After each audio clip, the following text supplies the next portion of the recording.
Namaste to all of you present here. My special pranams to the Honorable Home Minister of Puducherry and the force behind our party's victory and formation of government here in the state, Sri Ramasivamji. At the very outset, I would want to thank the organizers of the Pondilit Fest, Parthoji, Aloji, and the very young Ajit Datta, for having put together a literature festival in the southern part of India, which has attracted the attention of those who matter in crafting the country's socio-political, cultural, economic discourse. Not once, not twice, but continuously for 4 years. And like Kanchanda mentioned in his message, this has become an annual event that all those who love this country's culture and this country's way of life look forward to. On behalf of all of you, I once again congratulate and thank the organizers and the whole team of Pondilit Fest for inviting me and giving me this opportunity to share a few words today. The theme for this year's literature festival is Bharat Shakti in the context of India's growing social, economic, political prowess and the practical and real strategic autonomy that India has managed to achieve in the recent years. There perhaps could not have been a better time than now to discuss and deliberate upon this very important subject right after the nation has successfully concluded presiding over the G20 and having stamped its indelible contribution at the global level. Just in the last few weeks, we have reached the south pole of the moon. Our athletes have got glory to us at important international events. The country has signed memorandum of understandings with at least 8 different countries to be the knowledge partner in digital public goods infrastructure knowledge sharing. And all of this is only an indication of a country on the rise. The last 9 years has marked the country's social, economic, cultural, and political growth in an unprecedented manner. If one were to ascertain the causes, the reasons behind this growth, the consolidation of our strength, there will be many, but one of the foremost of them is undeniably the stable political leadership that Honorable Prime Minister Narendra Modi has provided to the country over the last 9 years. The difference between this leadership and the leadership that preceded the Prime Minister is that this is a strong leadership and strength respects strength. This is a leadership that is rooted in Indian culture. This is a leadership that is not hesitant to take risks. This is a leadership that understands the DNA and the pulse of this nation. The troika of stable political leadership, a strong demographic dividend, as well as a geopolitical order where India has played an important role, has greatly contributed to the country achieving in practical terms, in real terms, what we now call as strategic autonomy. Before I go on to share a few instances, which of course is of public knowledge, common knowledge to all of us, which clearly demonstrates India's real strength, political strength at the global table, it is necessary to understand that this quest of strategic autonomy was what was the principal motivation behind India's quest for freedom. And perhaps The best person to have articulated this vision even before India attained independence was none other than Sri Aurobindo. Sri Aurobindo, in 1909, which is almost a few decades earlier to the Congress leadership of then making a case for Purna Swarajya, makes this articulation of the vision of India's freedom. He says, and I quote, our ideal is that our ideal is that of Swarajya, or absolute autonomy, free from foreign control. We claim the right of every nation to live its own life by its own energies, according to its own nature and ideals. We reject the claim of aliens to force upon us a civilization inferior to our own, or to keep us out of our inheritance on the untenable ground of a superior fitness. While admitting the stains and defects which long subjection has induced upon our native capacity, we are conscious of that capacity and energy reviving in us. Therefore, the vision of our rishis was to achieve a level of strategic autonomy where we could make choices both at the domestic level as well as at the international level, which was free from foreign control. The last 9 years, I would say, has been the very first attempt by Bharatiyas to politically, culturally, socially, and economically craft a discourse, create institutions, navigate the geopolitical waters in an unapologetic fashion towards realizing this vision of Sri Aurobindo and such rishis of the nation. Let us take just 2-3 examples, some at the domestic level, some at the international level, which just demonstrates how the country has made this unapologetic quest. For a very long time, the discourse around handling issues of terrorism in the country was confined, limited, constrained, and bound by domestic vote bank politics. As a result, a battle against terrorism or a zero tolerance approach towards terror was seen as an attack on a particular community. This unfortunately resulted in a political system, a law and order system, where the state could not act strongly, decisively to protect its own citizens. Recollect the days 9 years ago, a decade ago, when at will, terror organizations were creating havoc in different parts of the country. Whenever a Hindu festival was around, whether it was in Chennai, whether it was in Guwahati, Coimbatore, Bangalore, Delhi, Ahmedabad, we would hear of terror attacks taking place. In the last 9 years, because we have got out of this ideological trap of confusing zero tolerance on terror to mean an attack on a particular community, the country has come out of this soft-handed approach towards terror, and in the last 9 years, there has not been a single casualty for terror outside of conflict zones in the country.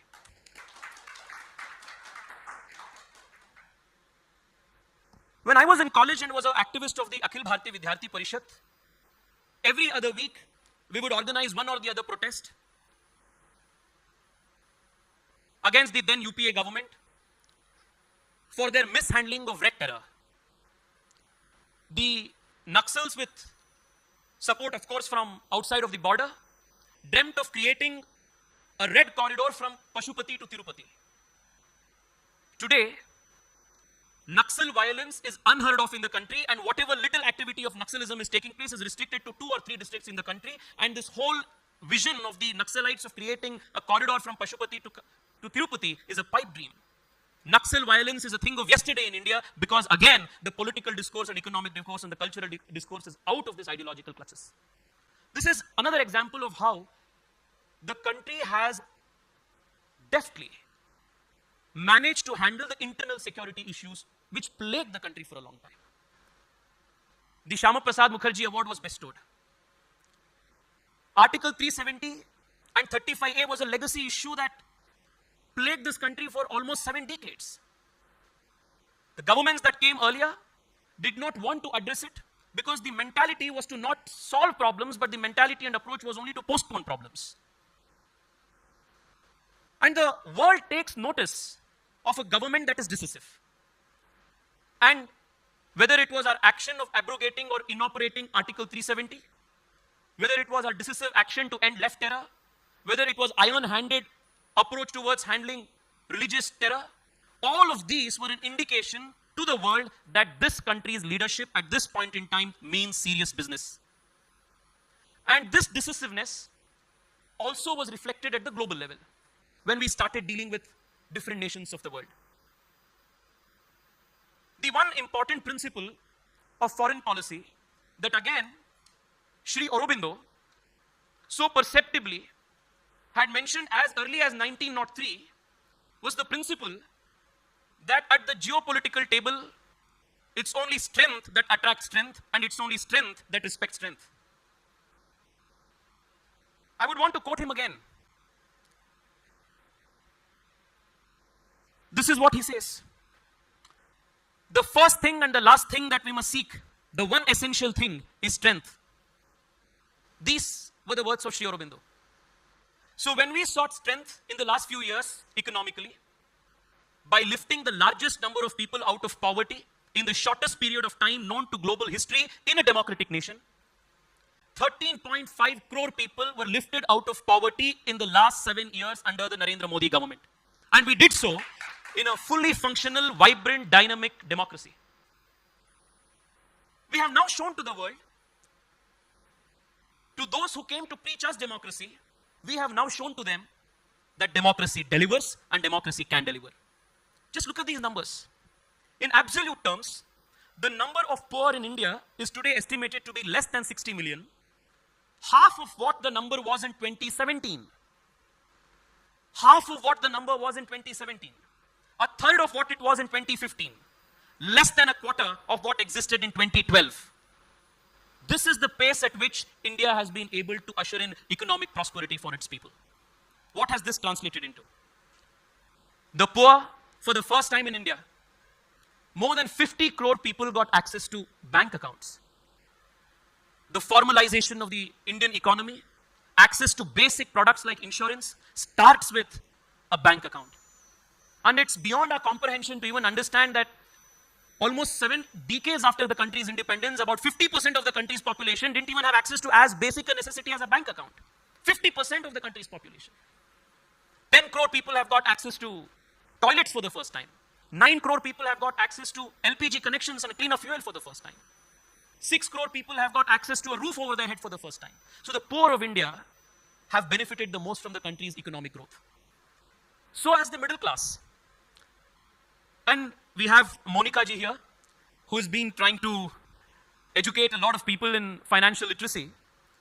And these numbers will surely indicate to all of us how this economic prosperity, which has trickled down to the poorest of Indian, has also helped a lot of middle class in India to increase their savings. Over the past 2 years, on an average, 22 lakh new mutual funds accounts linked to SIP were opened each month in India.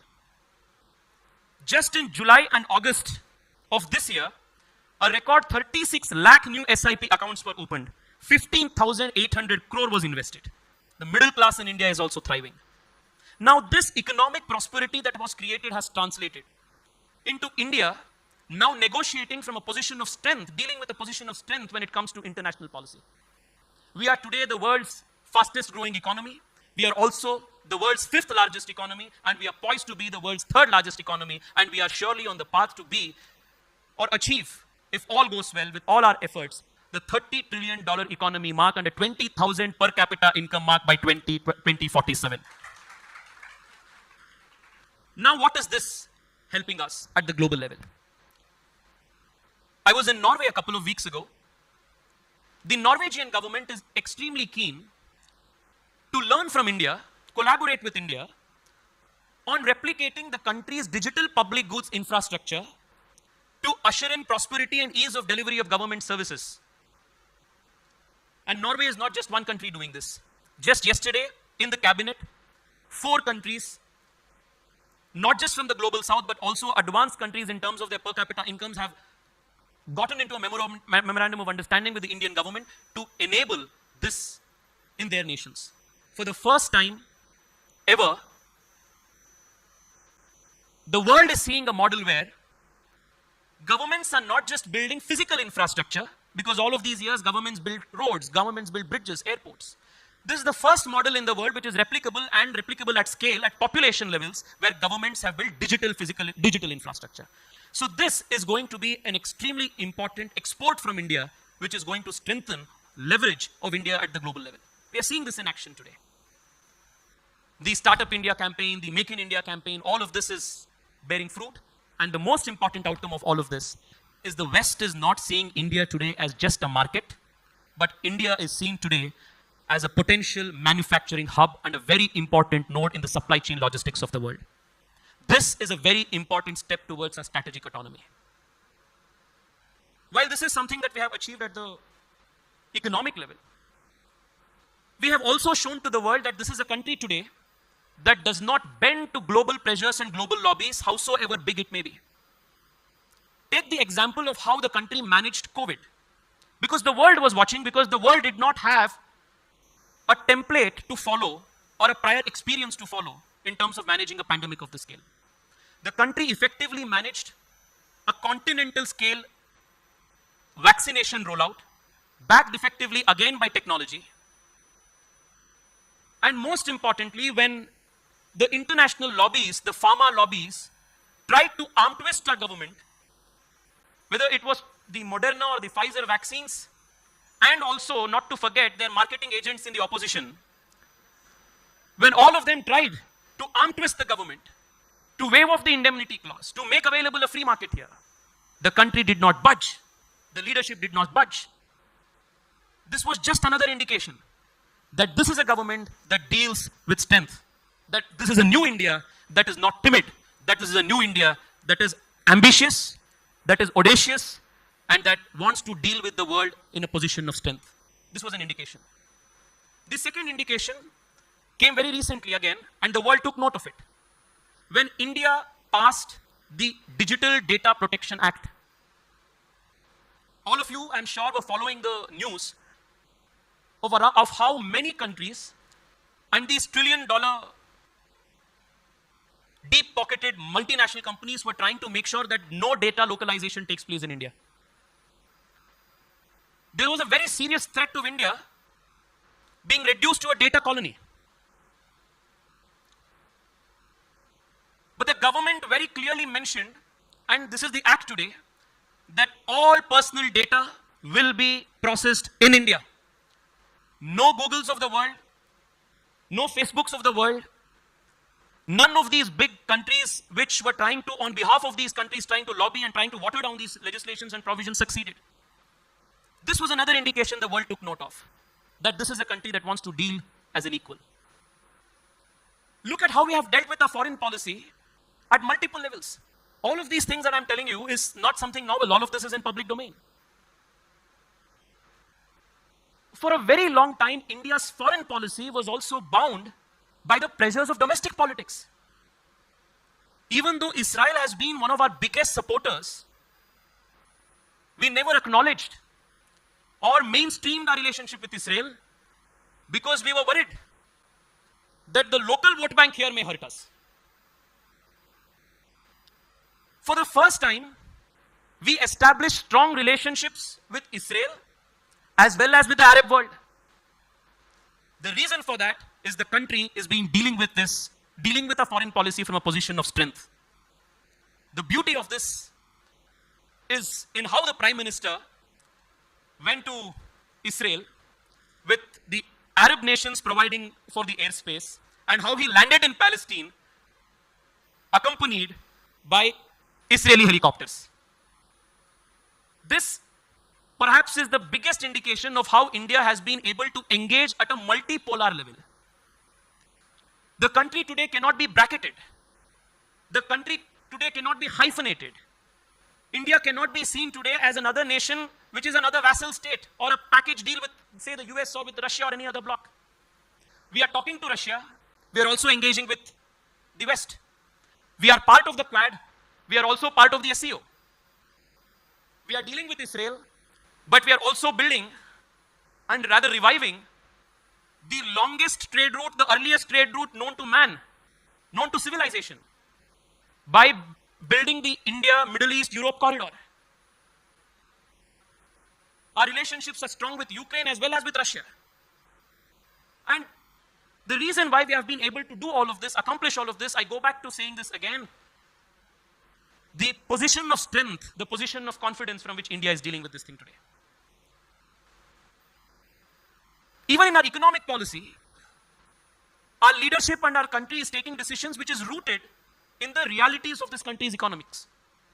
I'm sure all of you were following the political discourse in 2019, 2020 when all around the world there was immense pressure on governments to print money and distribute cash. Perhaps India was the only economy of this scale which did not follow that route. It would have been very easy for the nation to print money and distribute cash. We helped our people in kind, but we realized the fallacy of following that economic policy. And today, while those countries are struggling with double-digit inflation and supposed economic rock stars who prescribe these policy prescriptions for India, well, they have now gone into hiding, or rather seen in podcasts with Rahul Gandhi. The ones who are rooted to this country's economics, the country's realities, the likes of which Swarajya today honored, they navigated this country's economy during a pandemic, and even this is an economic model for the world to follow today.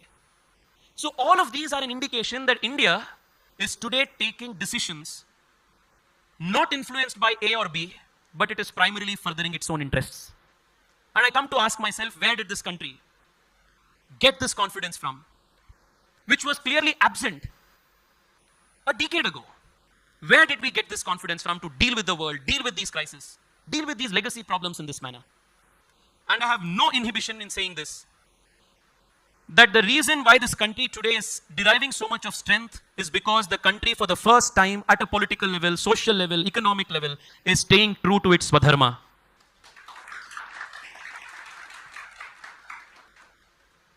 And what is this Swadharma?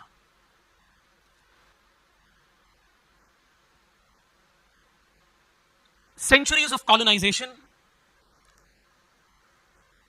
had instilled in us a very deep sense of inferiority complex, where we look to the West, where we look to others and outside for validation. We were not confident in our own skin. And the greatest message, the central message of the Gita that Sri Krishna provides the world and Arjuna, through Arjuna, was Swadharme nidhanam shreyaha paradharmo bhayavaha. Stay true to yourself. Stay true to your own nature. Stay true to who you are. This is the central message of the Gita. Again, as early as 1902, Sri Aurobindo mentions this very message in these very words.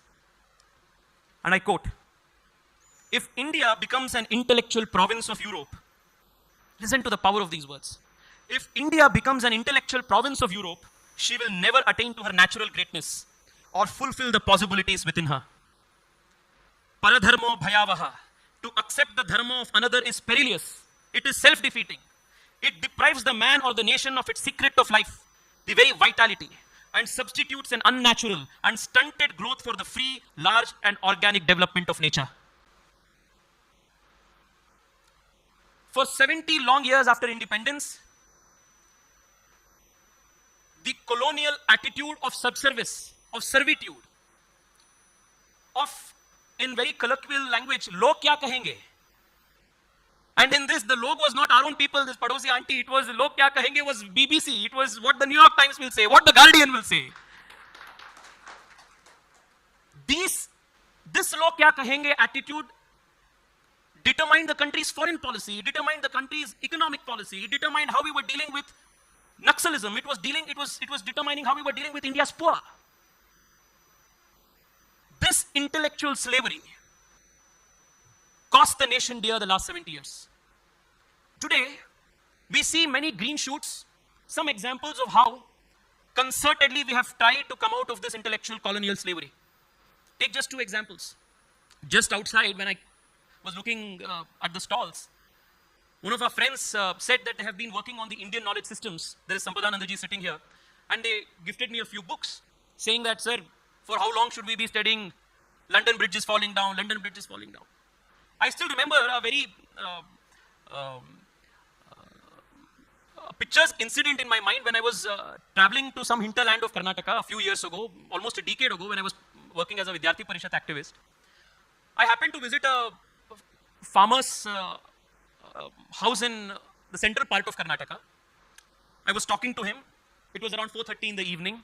The farmer's son comes back from school, promptly goes inside, changes from his uniform, takes his book, starts doing his homework. The farmer gets really angry. And he starts telling him, "Volgade hogu," in Kannada, meaning just go inside and do whatever you want. And I was stunned because this guy looked like an Adarsh Balak, coming home after school, changing, taking books, starting his homework. Then I asked the farmer, "Father, why are you scolding him?" He said, "The last 3 years, there is no rains in the city. There is no rains in our village. There is not a particular God left to whom we have not done a vrat or something, we have not prayed to. But this goddamn son of mine comes back from this convent and every single evening starts saying, 'Rain, rain, go away, little Johnny wants to play.'"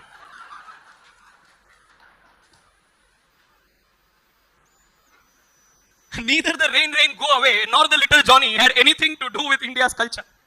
But for a very long time, this was what was taught to us as enlightened education. For the very first time, look at this, I come from a state which is just a few hundred kilometers from here. And when Namasivamji was speaking in Tamil and I was trying to very concertedly trying to understand what he was saying, I could make out that there is so much of words that is very common between Tamil and Kannada. But unfortunately, here we are sitting in the Pondilit Fest communicating in English, a colonizer's language. Because the Congress party's national education policy, starting from Nehru, followed later by Indira Gandhi, and promptly followed later by Rajiv Gandhi, was a Hindi imposition and an English imposition language policy. It never gave space for a flowering of Indian languages. For the first time, the national education policy of 2020 makes space for learning and teaching in the mother tongue. This is a very big shift from the Macaulayan education system. This is achieving strategic autonomy at a cultural level, at our finding our own level. This coming out of the Macaulayan trap is not just restricted to the education sector. On the last day of the last parliament session, the Honorable Home Minister Amit Shah ji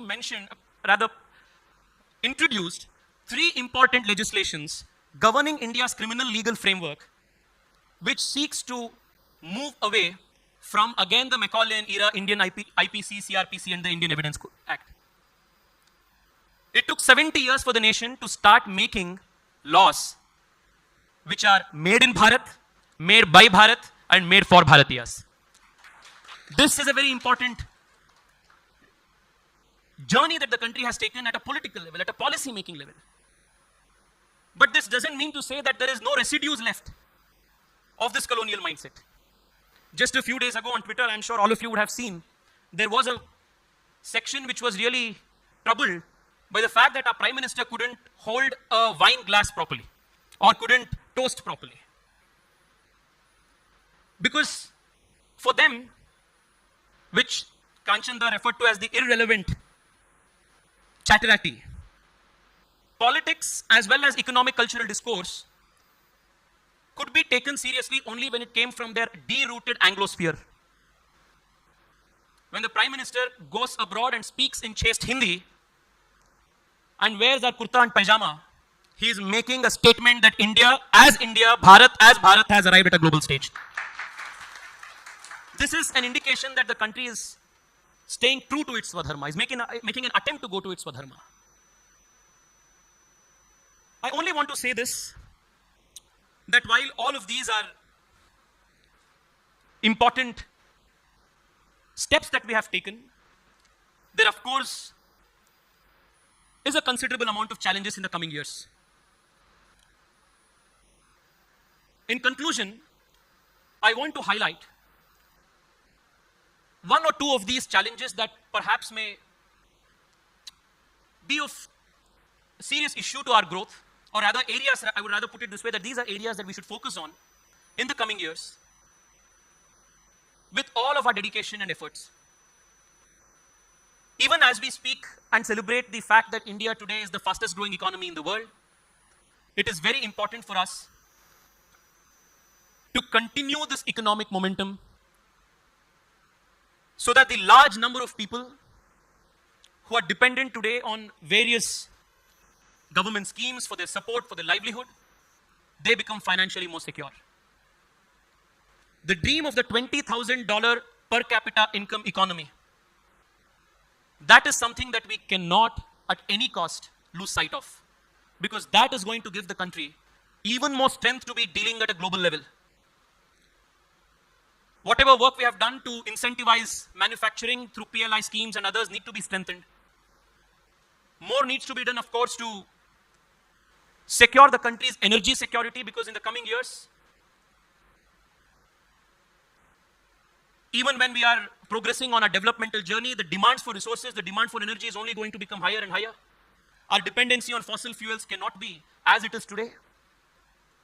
Which is why, in this context, you must see 2 or 3 important international alliances the country has tried to introduce and lead, whether it is the International Solar Alliance, whether it is the International Biofuel Alliance, or whether it is the National Hydrogen Mission. All of these are in the direction of maintaining the country's economic and energy security. Even while we are focusing on that, we must also be aware that in this era of rapidly changing technology, the country needs to be ahead of the curve in all areas of emerging technology. Whether it's Web 3.0, whether it is Web 4.0, whether it is 5G, whether it is 6G, whether it's quantum computing. In all of these areas, the country needs to stay ahead of the curve. And not just stay ahead of the curve, also be an important voice at the global level at standard setting bodies and standard setting agencies. Already, it gives us great pride and great confidence that whether it is the international regulatory framework that is discussing multilateral banking, whether it is discussing cryptocurrency, whether it is considering regulation of artificial intelligence, India is a very important voice in the world today. It gives us confidence, but more needs to be done. Because those are areas which are going to, of course, give us, which is going to greatly impact every single human being on the world, the rapidly changing technological space.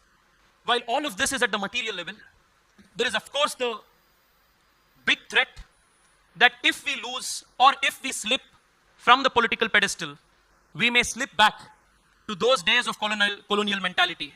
We may slip back to those days where deriding our culture was a thing of every day. Just a few 100 kilometers from where we are today, a very prominent leader of the ruling party in Tamil Nadu gave a clarion call for the eradication of Sanatana Dharma, which is the Swadharma of this nation. These are also the threats, the residues of the colonial depravity which still exists. And that is something that we must stay aware of and guard ourselves against. I would only want to say this in conclusion to give us all hope, to give us all pride that there may be threats that may come from within or from outside. But as long as we remain true to our Swadharma, as long as we remain true to our roots, there can be no power or no force on earth that can shake us or trouble us or defeat us in any way. This was the vision that Sri Aurobindo again gave. With his words, which is a message of action, which is not a message of timidity or trepidation, but is a clarion call for ambition, audaciousness, of strength and vitality. I want to leave all of you with this very important quote of his, which perhaps will be the guiding light for all of us for the next few centuries, as we all make our efforts to craft the destiny of this country. When therefore it is said that India shall rise, it is the Sanatana Dharma that shall rise. When it is said that India shall be great, it is the Sanatana Dharma that shall be great. When it is said that India shall expand and extend herself, it is the Sanatana Dharma that shall expand and extend itself all over the world. It is for the Dharma and by the Dharma that India exists. With this reflection of Sri Aurobindo's message of staying true to our roots, to staying true to our own energy, to our own nature, because that is what is going to give us the spiritual energy, the